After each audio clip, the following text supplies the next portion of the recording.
अस्सलाम वालेकुम। B news के साथ मैं हूं आपका मेज़बान गालिब निहाद। आज हमारे साथ जो सियासी शख्सियत मौजूद है वो किसी तारुफ की मोहताज नहीं।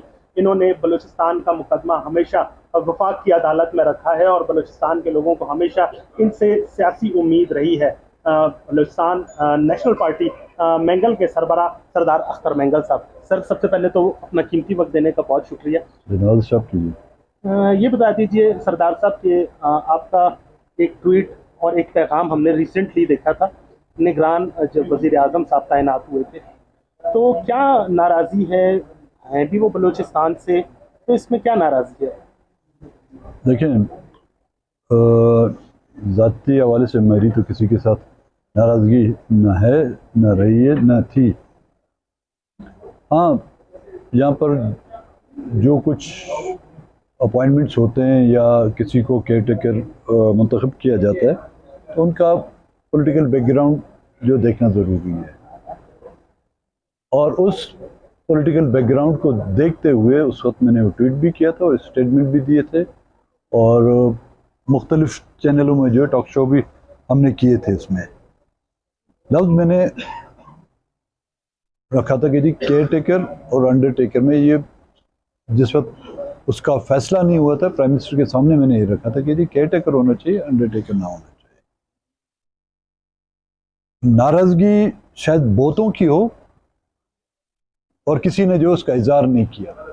शायद उनकी मजबूरियां हो सकती हैं, पसंद नापसंद भी हो सकती है, उनकी और मजबूरियां हो सकती हैं जिनकी वजह से उन्होंने उसको ना क्रिटिसाइज़ किया, ना ही अपनी नाराज़गी का इज़हार किया। हमने किया, कल भी किया, आज भी किया। लेकिन आज जो फैसले किए जा रहे हैं, जिस अंदाज में उनसे फैसले लिए जा रहे हैं, तो ख़ुद मेरे ख्याल में हर कोई मेरी उस बात की तस्दीक करेगा कि वो वाक़ईतन केयर टेकर नहीं बल्कि अंडरटेकर हुकूमत लाई गई है।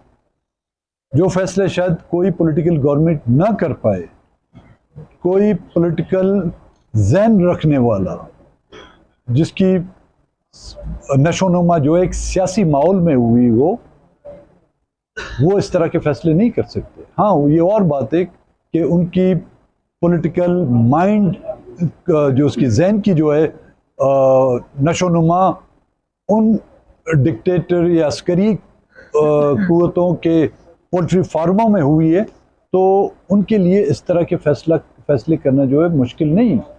पॉलिटिकल लोग अगर कोई इस तरह का फैसला करते हैं तो उनको फेस करना पड़ता है अपने पॉलिटिकल वर्करों के सामने। अब हम कोई एक स्टेटमेंट भी देते हैं तो हमें जवाबदेह होना पड़ता है अपने वर्करों के सामने। हम कोई इंटरव्यू भी देते हैं तो हमें क्रिटिसाइज़ किया जाता है, हमें दूसरी पॉलिटिकल पार्टियां भी क्रिटिसाइज़ करती हैं, अपनी पार्टी भी क्रिटिसाइज़ करती है और अपनी पार्टी हमसे जवाब दे। लेकिन ऐसे लोगों को कोई पूछता नहीं है, उनसे कोई सवाल नहीं कर सकता, क्योंकि सवाल आप उससे कर सकते हैं जिससे आप अपना हक जतला सकते हैं। तो इनसे ना कोई सवाल कर सकता है, और इस तरह के फैसले किए जा रहे हैं, और आइंदा जो इनसे जो फैसले लिए जाएंगे उनकी तो जेब से तो कुछ नहीं जाएगा, लेकिन इसका जो पूरा मंबा है वो पूरा आवाम के साथ आके सर पर आके गिरेगा और वो फिर पॉलिटिकल पार्टियों की जिम्मेदारी बनेगी कि उस जो मलबे से लोगों को किस तरह निकालें। आपको लगता है कि ये जो निगरान हुकूमत आई है या लाई गई है, क्या इसमें इतनी अहलियत मौजूद है कि ये आइंदा 90 रोज़ या 120 रोज़ में इंतखाबात करा सके, या आप अगले साल भी इंतखाबात होते हुए नहीं देखते? इनमें आप सब बोलते हैं कि इनमें अहलियत है? जी, निगरान हुकूमत जो आई है, अहलियत का मैं कह नहीं सकता। हाँ, जो इनको कहा जाएगा उस पर इंशाअल्लाह वो इनकार नहीं करेंगे। इंतखाबात के हवाले से बताइए, क्या आपको ऐसा लगता है कि हो पाएंगे आइंदा साल में? जो हालात मुझे दिख रहे हैं, अब देखें, दो पहलू हैं इसके। एक तो आईनी पहलू है, वो तो होने चाहिए जी। अगर आप बात होने की चाहिए की कहते हैं तो फिर अवामी लीग को जो है ना हुकूमत देनी चाहिए थी, तो नहीं दी गई। होना चाहिए तो आर्टिकल 6 पर भी अमल दरामद होना चाहिए था, जो नहीं हो रहा। 18वीं आईनी तरमीम भी, 18वीं आईनी तरमीम और बहुत सी इस तरह अब होनी चाहिए और बात है, और जो हो रहा है हम उसको देखेंगे कि क्या हो रहा है। सेंसस को बुनियाद बनाकर शायद वो इलेक्शन को डिले करने की कोशिश करेंगे, और इनके लिए इस वक्त मसला जो है उस मुल्क जो माशी बदहाली का शिकार है उसको उससे निकालने की कोशिश करें, और ये नहीं जानते कि वो माशी बदहाली के दलदल में फंसे हुए हैं, और उस दलदल में आप जितने हाथ पैर मारेंगे आप उतना डूबेंगे। उसके लिए आपको कुछ टैक्टिक्स यूज करनी होगी कि इस दलदल से आप कैसे निकालें। और अभी तक तो सिर्फ आप हाथ पैर मार रहे हैं, उस हाथ पैर मारने की वजह से आप मजीद मुल्क को भी डुबोएंगे। इसमें आपको देखना होगा कि जी मुझे अपने अखराजात कैसे कम करने, जो लेविशली आप अखराजात कर रहे हैं उनको आपको घटाना पड़ेगा, जो नॉन प्रोडक्टिव आइटम्स हैं उनमें आपको अपनी कमी लानी पड़ेगी। अहम जो बात है आपको तरजीह रखनी होगी, तरजीहात कि आपकी तरजीहात क्या है। आपकी तरजीहात इलेक्शन है, आपकी तरजीहात मुल्क है, आपकी तरजीहात एस्टेब्लिशमेंट है, आपकी तरजीहात ब्यूरोक्रेसी है, आपकी तरजीहात सियासतदान है। जब तक आपने ये सिलेक्ट नहीं किया तो आपके लिए फैसले करने मुश्किल हो जाएंगे। आपने बड़ा एक खूबसूरत यहाँ पे नुक्ता उठाया, जैसे ही निगरान हुकूमत ने अपना हल्फ उठाया उसके साथ साथ डॉलर की प्राइस भी उठने लगी, पेट्रोल की प्राइस भी उठने लगी। क्या आपको लगता है कि जो पीडीएम की हुकूमत थी उसको सेफ पैकेज देने के लिए निगरान हुकूमत से ये सारे फैसले करवाए जाए? देखिए, जहाँ तक उनका बस चल रहा था उन्होंने फैसले कराने की कोशिश की, लेकिन उसमें पॉलिटिकल पार्टियां भी थी, उस हुकूमत में पॉलिटिकल लोग भी थे जो किसी हद तक शायद रेजिस्ट कर रहे थे, लेकिन जहाँ से फैसले आने थे वो शायद उनके मुकाबले में इतना रेजिस्ट नहीं कर पा रहे थे। तो ये इसमें जो मौजूदा जो हुकूमत है उससे आप ये उम्मीद नहीं कर सकते। आपने बोला अहलियत, बात अहलियत की नहीं है, उसमें रेजिस्ट करने की जो है ना गुंजाइश ही नहीं कि वो रेजिस्ट कर सके। वो मुलाजिम के तौर पर आए और मुलाजिम मालिक जो हुक्म देगा सर तस्लीम करना होगा इसको। सरदार साहब, आपने 5 साल बितात में गुजारे। पहले इमरान खान साहब से आपने अपने मुतालबात 6 नुकाती सामने रखे, फिर पीडीएम हुकूमत आई, उसके सामने भी आपने वही मुतालबात रखे, जिसमें सबसे बड़ा जो मुतालबा है आपका वो लापता अफराद से मुतल्लिक़ है। अब बताइए कि क्या उन 5 सालों में ये मुतालबा कहीं हल हो पाया या मज़ीद पेचीदा हो गया ये मामला? देखिए, लापता अफराद का ताल्लुक एक तो सिर्फ बलूचिस्तान से नहीं पूरे पाकिस्तान से है, सिंध से हैं, पंजाब से हैं, केपी से हैं। और क्या ये जिम्मेदारी सिर्फ बलूचिस्तान नेशनल पार्टी है मेरी की है? यहाँ पे और इंसान नहीं बसते क्या? यहाँ पे कोई और जमहूरी लोग नहीं बसते? वो पॉलिटिकल पार्टियां जो अपने आप को इंसानी हुकूक की चैंपियन कहती हैं, वो पॉलिटिकल पार्टियां जो कहती हैं कि जी जमहूरियत ने उनकी कोख से जन्म लिया, ये उनकी भी जिम्मेदारी बनती थी। और देखने वाली बात यह है कि वो जो मिसिंग पर्सन्स हैं उनका ताल्लुक किस मुल्क से है? अफगानिस्तान से है, ईरान से है, गल्फ कंट्री से है, हिंदुस्तान से है, बलूचिस्तान से है भी तो पाकिस्तान से, पाकिस्तान के पास खैबर पख्तूनख्वा से भी हैं, पाकिस्तान से हैं, पंजाब से भी हैं, पाकिस्तान से, सिंध से भी पाकिस्तान से। तो क्या स्टेट की ये जिम्मेदारी नहीं बनती कि खुद इनिशिएट ले उनको ढूंढे? हमसे ज़्यादा जिम्मेदारी उनकी बनती है। तो जब स्टेट जिम्मेदारी नहीं लेती, स्टेट इस चीज़ को नज़रअंदाज करती है, तो फिर बात ये चोर की दाढ़ी में तिनका नहीं बल्कि पूरी दाढ़ी तिनकों से भरी होती है कि फिर स्टेट ही इसकी जिम्मेदार है। और स्टेट अगर चाहे तो इनको बाजियाब भी करा सकती है, जिनके लिए हम यहाँ पर लोगों ने जो है ना हज़ारों किलोमीटर पैदल वॉक किया है, वो तो एक दिन में कर सकती है। अगर वो जिंदा हैं तो इनको बाजियाब करा जाए। अगर वो किसी भी क्रिमिनल एक्टिविटीज़ में कलबोशन से बड़ा तो क्राइम इन्होंने नहीं किया होगा ना। वो पायलट था, क्या नाम था? अभिनंदन। अभिनंदन, बड़ी बड़ी मुछों वाला। जी। हाँ, उससे बड़ा जुर्म तो उसने नहीं किया था।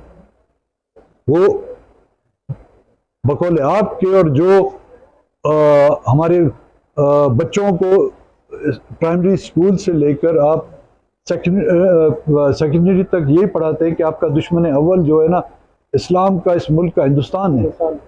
उसके बच्चों को आप गरम गरम कड़क चाय पिलाकर कपड़े भी उसको देते हैं, सूट बूट कर कर उसको बाकायदा उसके हवाले कर देते हैं उस हुकूमत के। वो जो आपकी कैद में है उसके वालिदैन को उनकी मुलाकात दी जाती है। कम से कम उन गैर मुल्कियों जो आपके दुश्मन हैं उसका तो हमें उतना तो हक नहीं बनता, उसका 20% हक तो हमें मिलना चाहिए कि उनके वालिदैन को बताया जाए कि जिंदाएं कुली कैंप में हैं, हुजार के किसी कैंप में हैं, मच जेल में हैं, सेंट्रल जेल में या किसी और अजियत खानों में, ये उनको तो हक तो बनता है। सरदार साहब, आपकी सरबराही में ये कमीशन बनाया गया था, उस कमीशन की फाइंडिंग्स क्या थी, आप बताना पसंद करेंगे? बड़ी तवील वो कमीशन की रिपोर्ट है, 450-500 पेजेस पर, और जिसमें हमने तमाम उन पहलुओं का जायज़ा लिया।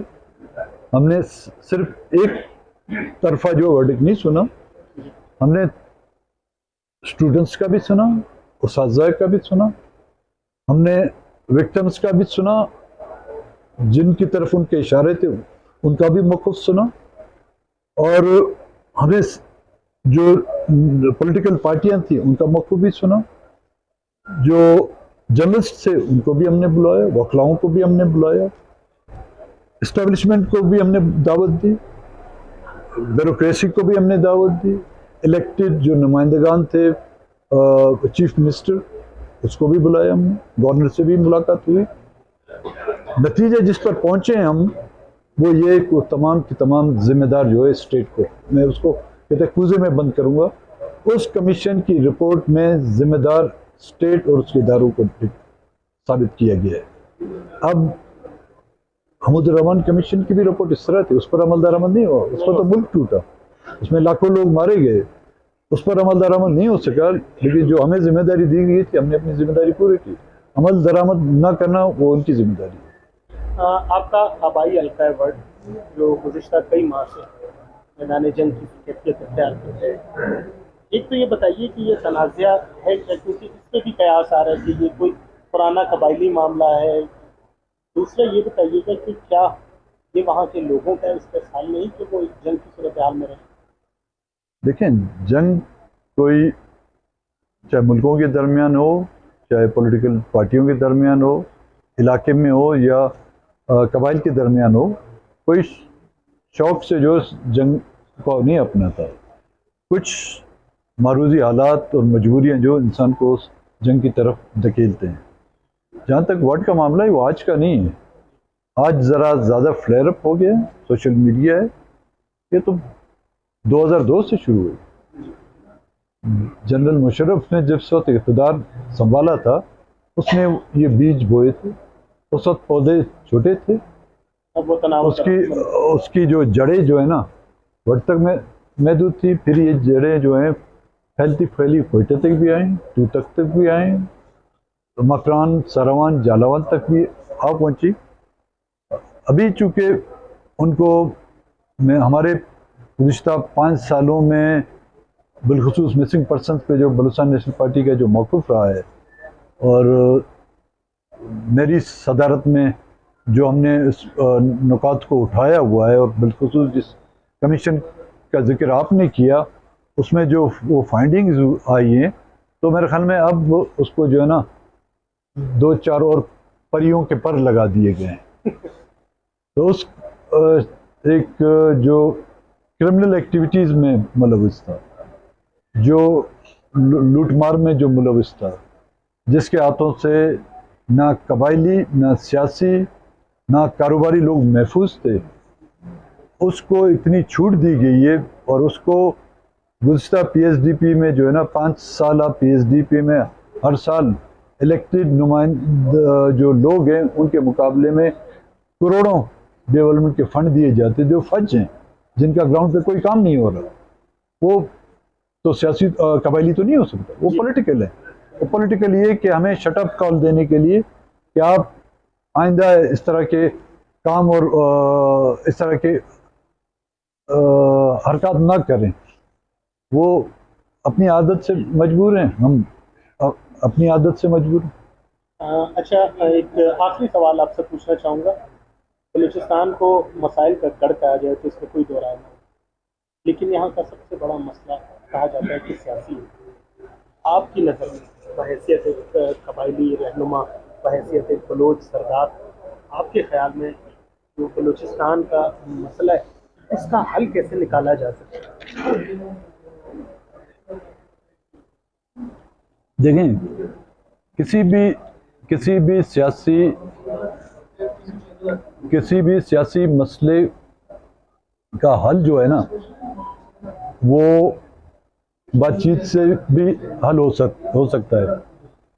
कोई भी ऐसा मामला जिसको आप समझते हैं कि हम बंदूक की या तोप की बैरल से आप हल करेंगे, वो नहीं हुआ है। दुनिया के जो ताकतवर जो कुव्वतें थी, उन्होंने भी आखिर में आकर मसले को जो टेबल टॉक से हल किया है। सबसे पहला बलूचिस्तान का मसला जो सियासी है, उसको सियासी हल की तरफ ले जाने के लिए यहाँ पर एक सियासी माहौल क्रिएट करना होगा। पॉलिटिकल मामलात में इंटरफेरेंस बंद होनी चाहिए। लोगों को ये हक दिया जाए कि वो अपने नुमाइंदगान का इंतखाब अपनी मर्जी और अपनी ख्वाहिशात के मुताबिक करें, तो चाहे जिसको वोट दें। और ये एहतसाब का जो फैसला है वो आवाम को, अगर हमने 5 सालों में लोगों की खिदमत नहीं की है तो इसका फैसले का हक आवाम को होना चाहिए। किसी आरओस को या डीआरओ को नहीं होना चाहिए, किसी जज को नहीं होना चाहिए, किसी ब्यूरोक्रेट को होना नहीं चाहिए, किसी ड्यूटी पे बैठे हुए थानेदार को या किसी कर्नल को नहीं होना चाहिए। तो पॉलिटिकल मामलात में जब तक कि आप लोगों ने इंटरफेरेंस बंद नहीं की, और आज जिसको आप कहते हैं बलूचिस्तान जो है गढ़ बन गया मसाइल का, उसकी सबसे बड़ी वजह यह है कि 1973 में एक मुंतखब नुमाइंदा हुकूमत को ख़त्म करके आपने मसनवी एक हुकूमत कायम की, और उस मसनवी हुकूमत को आपने ऑक्सीजन के ज़रिए, अस्करी ऑक्सीजन के ज़रिए, इस्टेब्लिशमेंट के ऑक्सीजन के ज़रिए आप उसको ज़िंदा करते रहे। और जो भी यहाँ पर इलेक्शन हुए, उनके नताइज को जो है ना, पोलिंग स्टेशन के बजाय आपने छावनियों से ऐलान किए, जिसका नतीजा ये निकला।